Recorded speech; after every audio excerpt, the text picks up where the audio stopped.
ونصلي على رسوله الكريم أما بعد فأعوذ بالله من الشيطان الرجيم بسم الله الرحمن الرحيم واعتصموا بحبل الله جميعا ولا تفرقوا صدق الله العظيم. تو جس طرح سوچتا ہے اس طرح اگر اسلام ہو جاتا، تو جس طرح سوچتا ہے اس طرح اگر اسلام ہو جاتا تو تیری بنیاد مٹ جاتی اور میرا نام ہو جاتا. اگر ہم مدرسوں میں جنگ کی تعلیم دے دیتے، اگر ہم مدرسوں میں جنگ کی تعلیم دے دیتے تو 100 برس پہلے ہی وطن میں قتل عام ہو جاتا. سامعین کرام، آج میں آپ حضرات کے مابین مدارس اسلامیہ کے موضوع پر گفتگو کرنے جا رہا ہوں. امید ہے کہ آپ حضرات سنجیدگی و متانت کے ساتھ سماعت فرمائیں گے. حضرات، یہ مدارس مسلمانان ہند کی دینی زندگی کے لیے ریڑھ کی ہڈی سے بھی زیادہ اہم اور ان کی شہرت سے بھی زیادہ ناگزیر ہے. یہ مدارس کسی نئی تاریخ کا حصہ یا جدید ذہنوں کی پیداوار نہیں ہے، بلکہ انہی مدارس اور خانقاہوں کے بوریہ نشین علماء اور درویش صفت صوفیہ نے اس سنم قدا میں اسلامی عظمت کا رنگ ڈالا اور یہاں کے ہر چپے چپے پر آفتاب اسلام کی کرنیں پہنچائی ہیں. حضرات، استعماریت کے ایسے ماحول میں محسوس ہو رہا تھا کہ اب اس ملک سے اسلام کا نام و نشان تک مٹا دیا جائے گا، تو ہمارے علماء کرام اور دینی رہنماؤں نے میراث نبوت کی حفاظت کے لیے انہی دستگاہوں اور جھوپڑیوں کا سہارا لیا.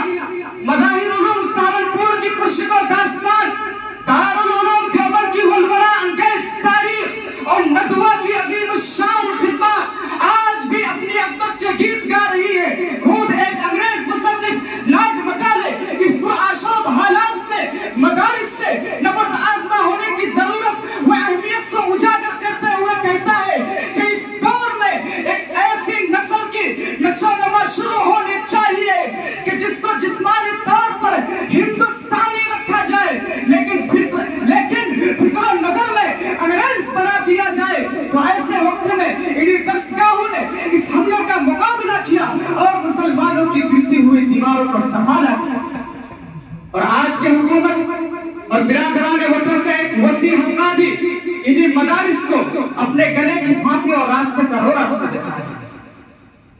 عزیزان گرامی، ہندوستان میں جب انگریز کا تسلط ہوا تو ان کا پہلا نشانہ مسلمان اور قرآن تھا.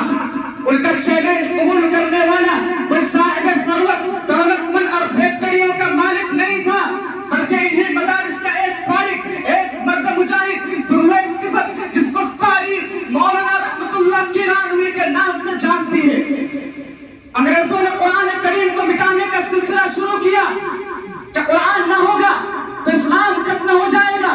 اسی دوران جب انگریز پانی تک پہنچا جو اس وقت تعلیم قرآن کا گہوارہ تھا، تو ایک معلم حافظ صاحب نے 2 چھوٹے چھوٹے بچے ان کے سامنے پیش کیے. ایک سے کہا تم پڑھو، دوسرے سے کہا کہ تم سنو، اگر یہ بھول جائے تو تم اسے لقمہ دے دینا. یہ منظر دیکھ کر وہ ششدر رہ گیا.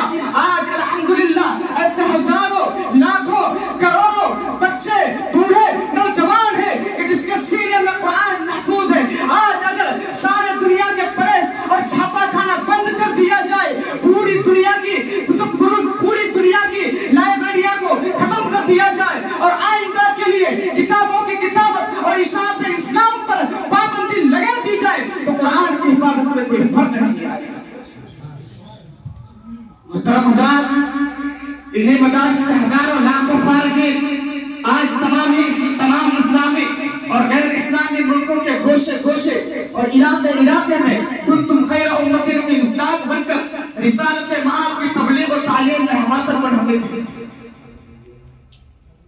لیکن آج کچھ تنگ نظر عناصر کا گمان ہے کہ یہ مدارس دہشت گردی کے اڈے ہیں، جہاں علم دین کی تعلیم، مہمان رسول کی تربیت اور وراثت نبوی کی تقسیم نہیں ہوتی، بلکہ یہاں مجاہدین تیار کیے جاتے ہیں، بغاوت کے رموز اور اسرار سے واقف کیا جاتا ہے.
ہمیں انہیں مدارس کے عطا کرتا ہے. یہ مدارس اپنے وجود کے اعتبار سے بڑے مبارک اور اپنے نوعیت کے اعتبار سے بڑے قیمتی ہیں. میں ایک شعر کے ساتھ اپنے تقریر کو ختم کرنا چاہتا ہوں کہ مدارس کیا ہے انہیں بتانے کی ضرورت ہے. مدارس کیا ہے انہیں بتانے کی ضرورت ہے. اور مدارس میں ان کو لاگت بڑھانے کی ضرورت ہے. مدارس کیا ہے انہیں بتانے کی ضرورت ہے. مدارس میں انہیں لاگت بڑھانے کی ضرورت ہے. مدارس میں لگے تالے جو لوگ یہ کہتے ہیں، مدارس میں لگے تالے جو لوگ یہ کہتے ہیں، زبان پہ اب ان کے تالے لگانے کی ضرورت ہے. زبان پہ ان کے تالے لگانے کی ضرورت ہے.